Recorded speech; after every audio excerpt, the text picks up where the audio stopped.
क्यों गम में रोते हुए, क्यों गम में रोते हुए आईना देखते हो, क्यों गम में रोते हुए आईना देखते हो, क्यों तस्वीर का भी अपना गम देखते हो।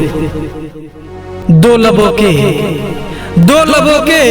गुल लगे पूरा चमन है, दो लबों के गुल लगे पूरा चमन है।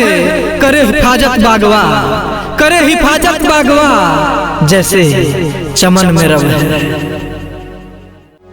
कई चांद खुदा ने जमीन पर उतारे हैं, कई चांद खुदा ने जमीन पर उतारे हैं। सब दाग से डरते हैं, सब दाग से डरते हैं, पर बेबस ये सारे हैं।